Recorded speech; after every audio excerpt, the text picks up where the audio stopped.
Hello guys, welcome back to my channel Coding Nemo. In today's video, we are going to talk about one of the most important problem solving techniques in data structures and algorithms, the sliding window algorithm. If you've ever struggled with nested loops or slow solutions, this technique can help you optimize your code from big O of n squared to big O of n time complexity. I'll explain the concept from scratch first, and then we'll solve 6 must-know sliding window problems step by step in a way that's easy to understand for you and is interview focused. So grab your notebook, open your editor, and let's get started with Coding Nemo. So let's look at the logic behind the sliding window algorithm. So what sliding window algorithm does is, instead of recalculating everything again and again, we reuse the previous calculations that were done by sliding the window over the data. Now what this means is, suppose if I have a sliding window of length k and k is equal to 4. Suppose I have an array of size n and suppose I want to find out the maximum subarray of size k. And k is given to me as 4. So my window size will be 4. For the first iteration in my current window size, there will be the first 4 elements.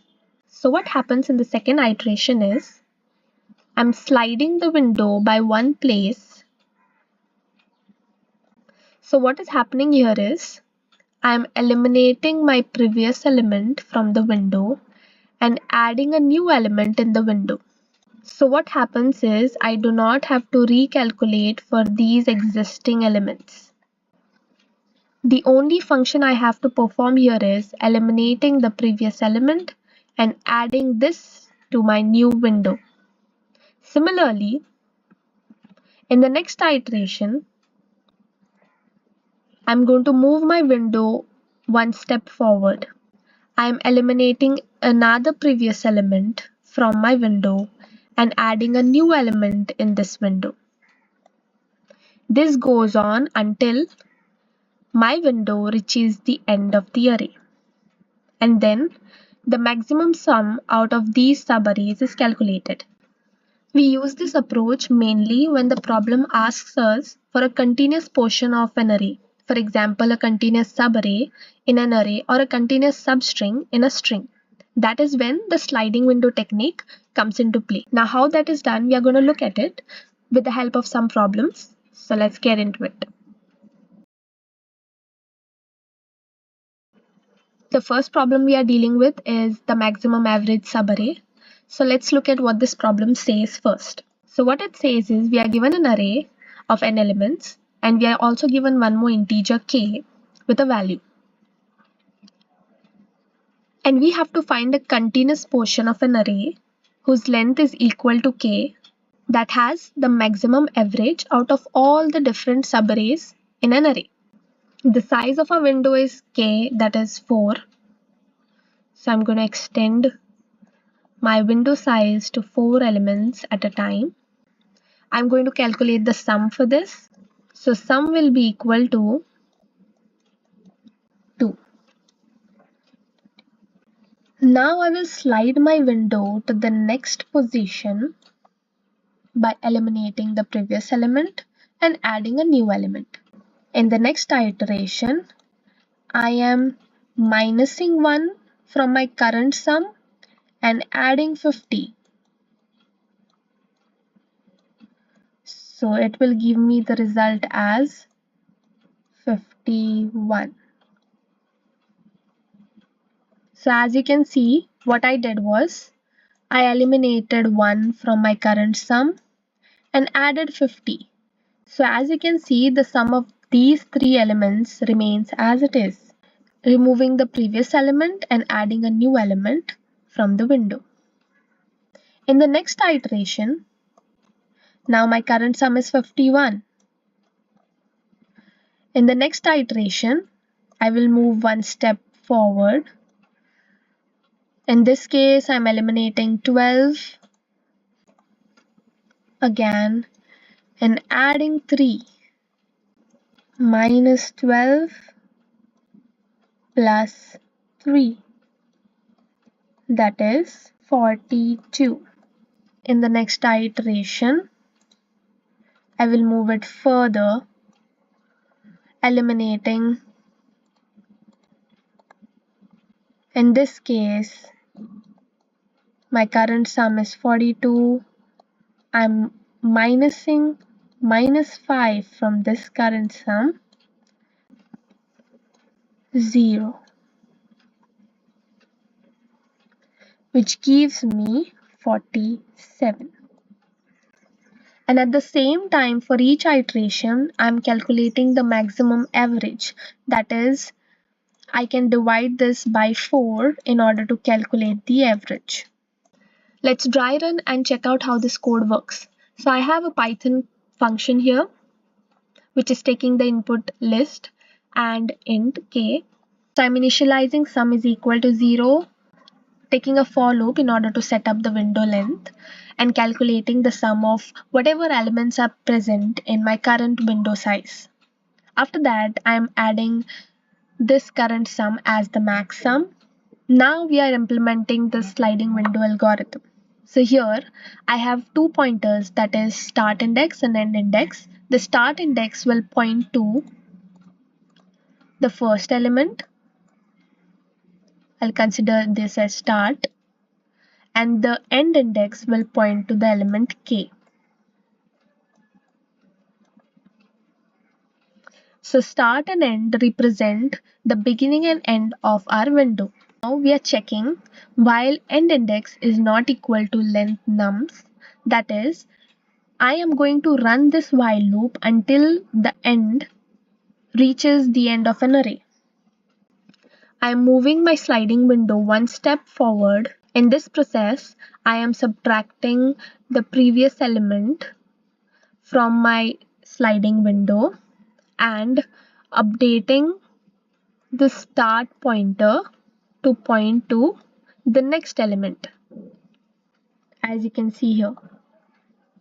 Similarly, I am also updating the end pointer to point to the last element of the window, and also adding this last element to the sum, and then calculating the max sum, which will be the max of max sum and the sum that I calculated in the current iteration.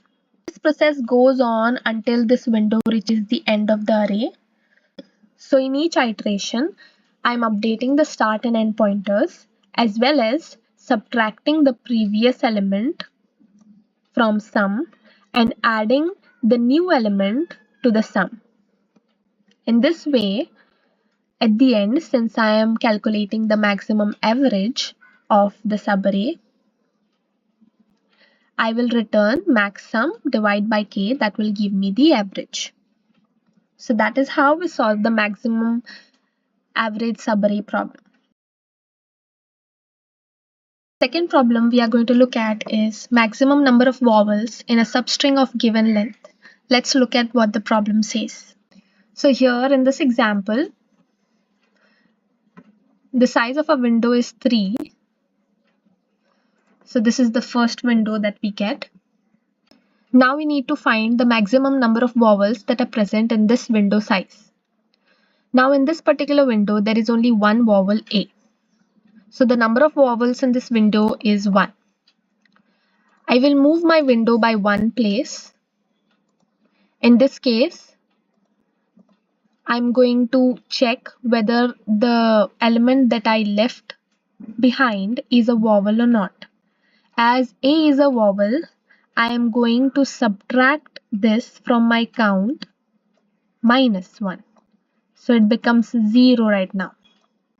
And check whether the new element that I added is a vowel or not. It is. So I will do +1. And I will get the answer 1. Now I'm going to move forward again one place. In this case, I'm going to check whether the element that I left behind is a vowel or not. It is not a vowel, so I do not need to minus my count. The element that I added, new element, is a vowel, so I need to add 1 to my existing count. So it becomes 2. Again, I will move one place forward. Again, I'm going to check whether the element I left behind is a vowel or not. It is not a vowel, so I do not need to subtract my count.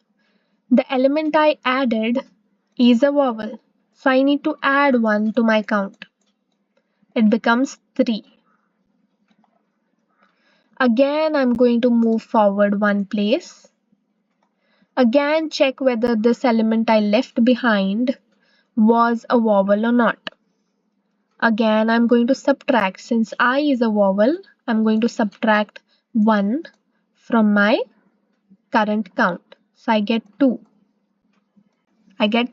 So similarly, I'm going to proceed forward in the same manner, updating my count value based on the element I left behind and the element I added. And for each iteration, I'm going to calculate the maximum count of vowels. And as you can see that the maximum count of vowels I got was 3. That is for this window. I. Hence, I will return maximum count, which will give me the value 3. Now let's look at how the code works. So I have a Python function here, max vowels, which is taking the input S and K. First, I'm declaring a set containing all the vowels A, E, I, O, U.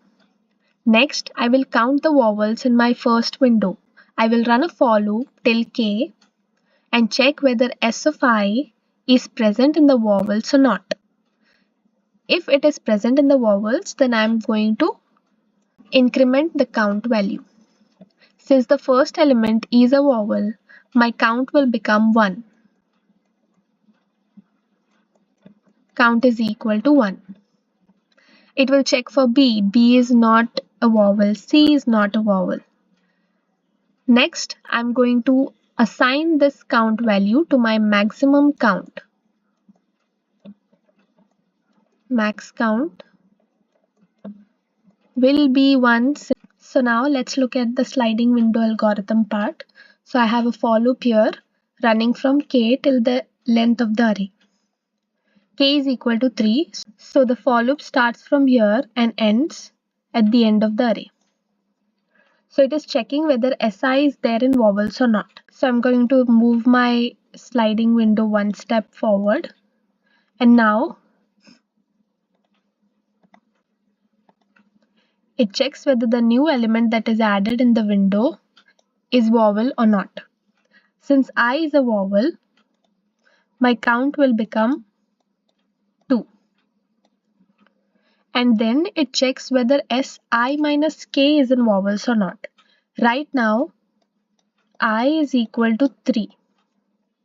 And K is also equal to 3. Hence, it is checking whether S0 is in vowels or not. That is, this element is there in vowels or not. Since A is a vowel, we will minus 1 from the count. Now the count becomes 1 again. In the similar way, I'm going to move my sliding window 1 step forward. In this case, now I points to this element. Again, it will check whether Si, that is this element, is in vowels or not. Now, since it is a vowel, it will increment the count and then it will check the element that was left out.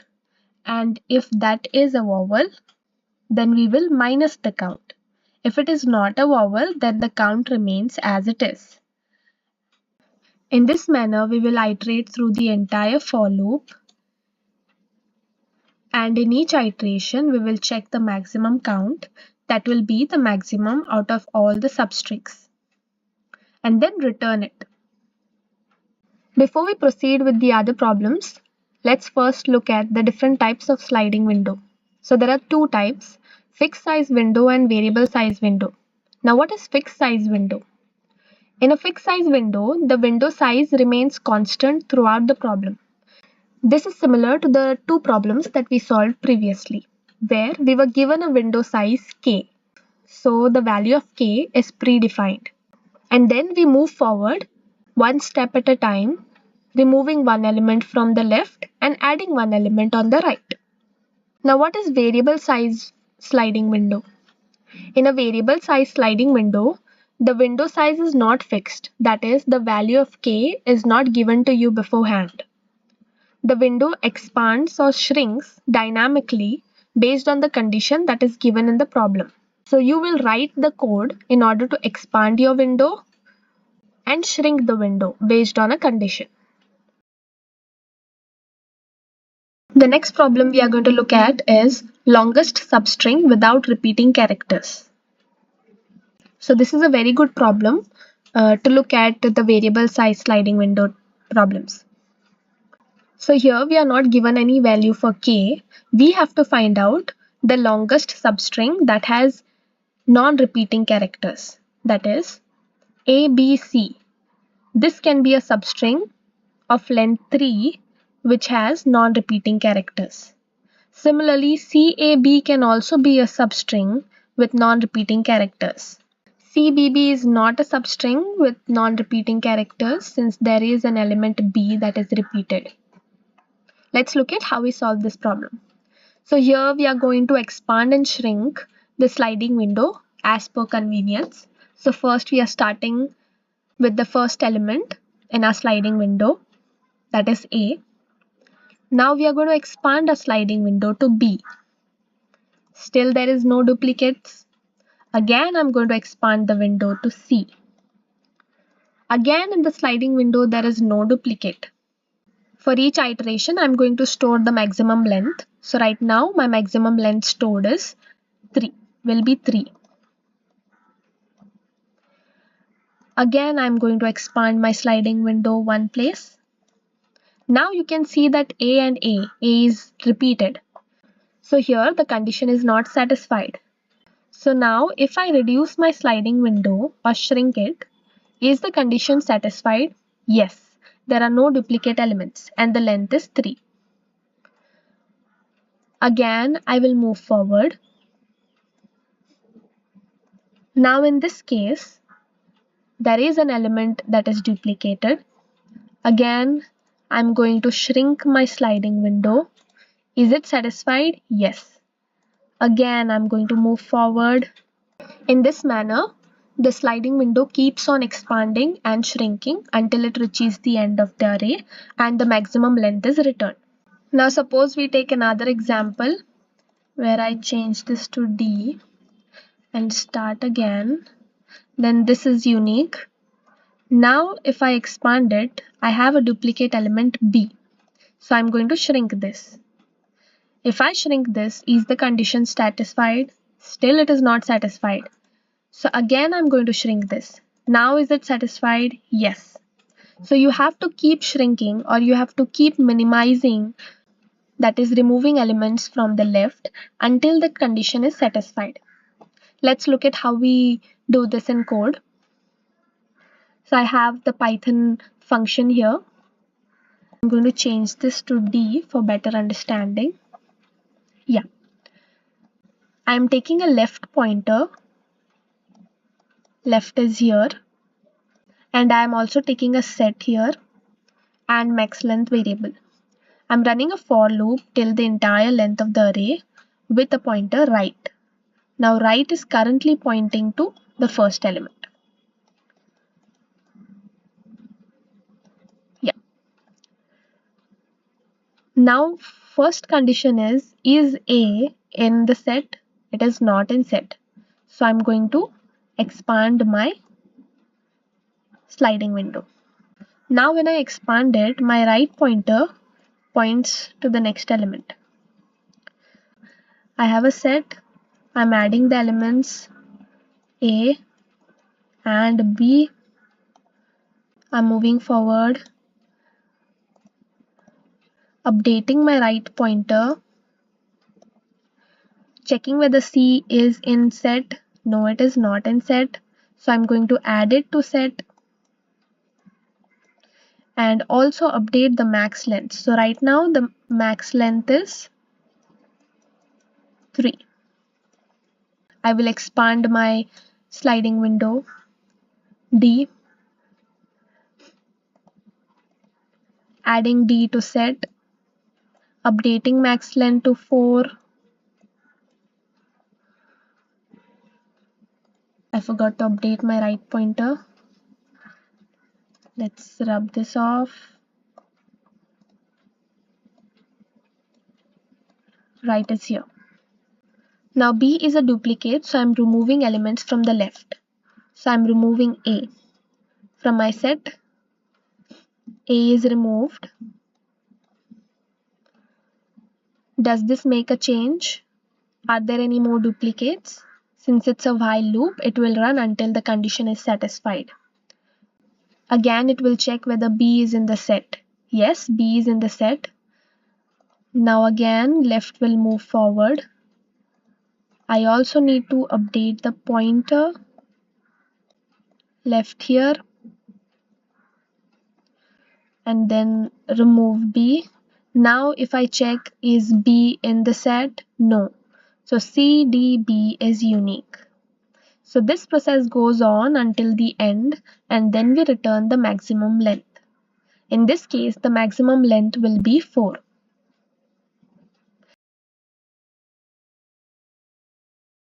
The next problem we are looking at is the longest substring with at most k unique characters.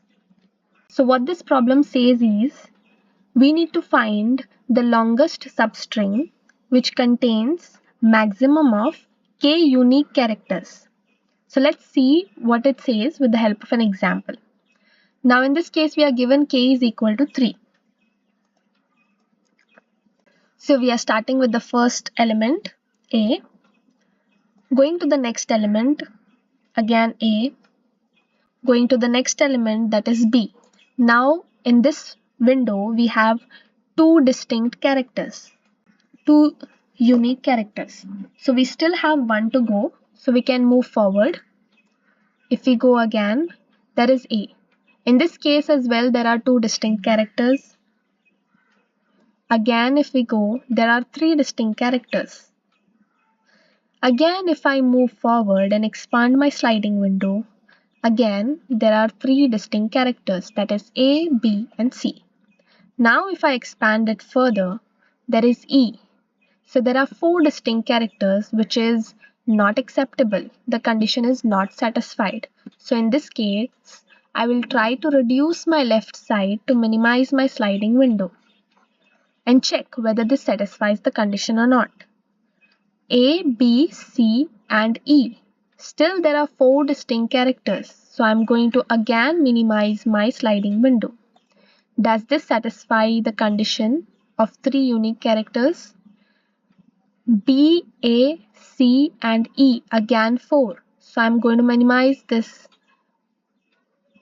Still there are 4 distinct characters. Again I minimize this.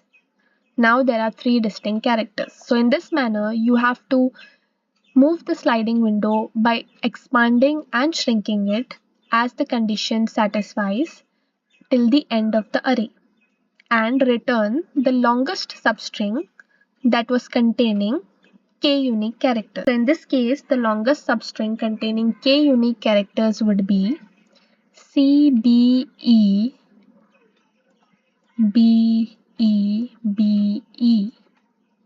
So this is the longest substring that contains 3 unique characters. The unique characters are C, B, and E.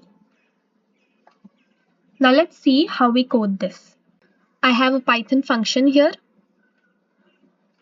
which is taking the input S and K. K is the number of distinct characters that a sliding window can contain or a substring can contain. I have my left pointer pointing to 0. I have initialized a frequency dictionary for keeping track of the number or the frequency of letters in my array. I'm running a for loop for right.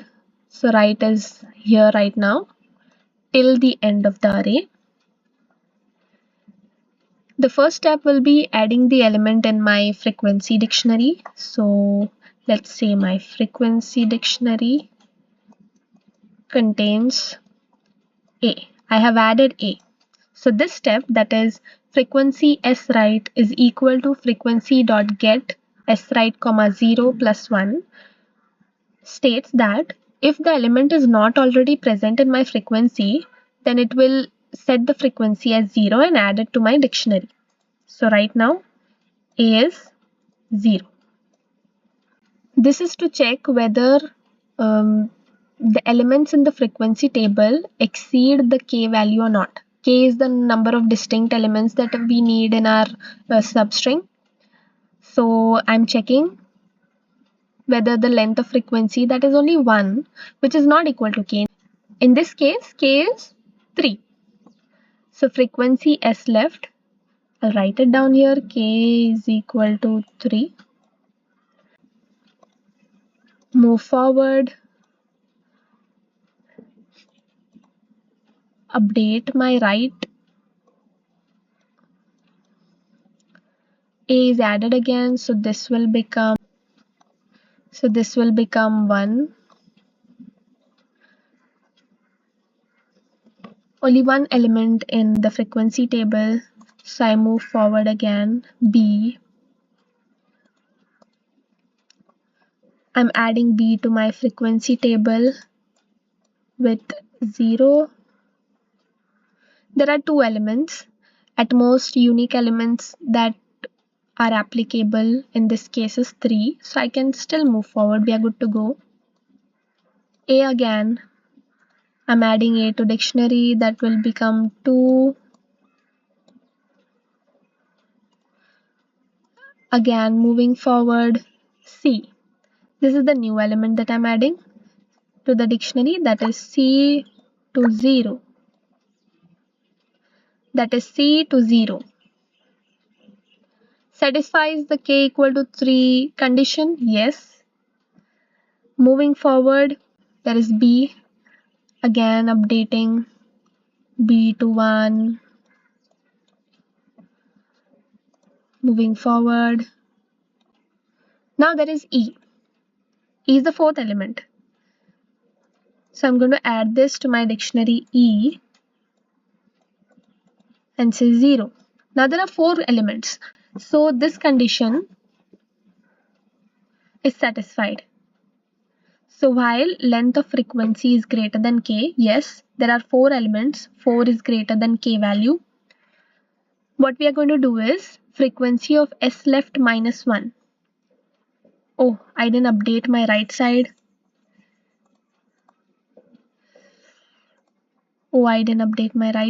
I need to update it. Right is here. So yeah.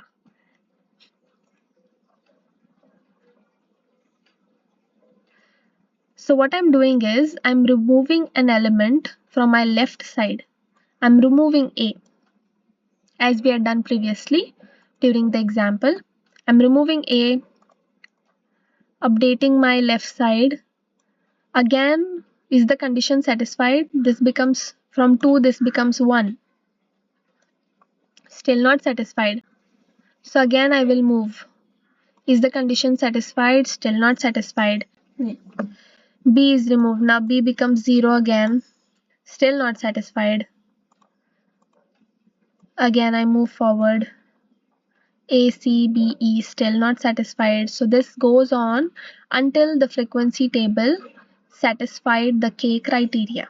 The while loop runs until the length of the frequency table is greater than k. Once the length of the frequency table becomes equal to k, it stops the while loop and updates the maximum length. Hence, in this case, the maximum length that we had seen earlier we get is 7. Let's look at when to use sliding window approach. When you're given an array or a string and you have to find out a continuous subarray or substring that satisfied a particular condition, then in that case you use a sliding window approach. Or suppose you need to find out the longest or shortest contiguous portion of an array, or when you need to find out a minimum or maximum value of a subarray of length k, in that case it is a fixed size window. If you're looking at unique elements, the one that we solved just now, about longest substring with at most k unique characters. In that case, we used a dictionary in order to store the frequency of different alphabets in the string and find out the unique alphabets in a particular substring and find out the length of the substring containing these unique elements. So you can make use of sets or hash map, etc. in that case. Also, to differentiate between variable size window and fixed size window problems, fixed size window problems will have a k value that is predefined and given to you as input. Whereas in variable size window problems, for example, the shortest or longest subarray or substring that you need to find out based on a condition, in that case, it is a variable size sliding window problem where you need to start from the first element and expand the window as you move forward in your iterations, or minimize the window if the condition is not satisfied. Now let's look at the sliding window strategy. In the variable size sliding window problems, there are two main strategies that are used, that is, to expand the window and to contract the window or shrink the window. In expanding the window, you are incrementing the right pointer. As we have seen in the previous problems, the left pointer stayed where it was and the right pointer was incremented if you are expanding your window. In order to contract the window or shrink the window, you will move the left pointer forward and will exclude the previous elements and update the window. So the previous elements will be left out. In that case, the size of the window will be reduced. So for that, you will do left plus plus. In any sliding window problem, you will have a left and a right pointer which will indicate the length of your sliding window. In case k is not given, that is, in case the fixed size of the window is not given in the question, then left and right pointer will determine the start and end of the sliding window. The next strategy is to validate the window. That is, to check the current window and validate if it satisfies the problem's criteria. For example, as we had seen with the longest substring of non-repeating characters, you are checking the window length whether it satisfies the criteria of containing unique elements or not. These kind of problems are useful when you're checking the sum, you're checking the average, you're checking whether there are non-repeating characters or not, whether it contains a unique set of characters or not. Another strategy is you check the current window and update the results based on the elements that are present in your current sliding window. This can be used to keep track of different variables or to increment or decrement the counter, etc. Alright guys, that's it for this video. In today's session, we solved 4 important sliding window problems and understood how both fixed size and variable size windows work. In the next videos, I'll be covering problem 5 and problem 6, that is minimum subarray sum and maximum consecutive ones, and I'll be adding them to the same sliding window playlist so you can follow everything step by step. If you found this video helpful, don't forget to like, share and subscribe to Coding Nemo for more DSA and tech content. I'll see you in the next one. Happy coding!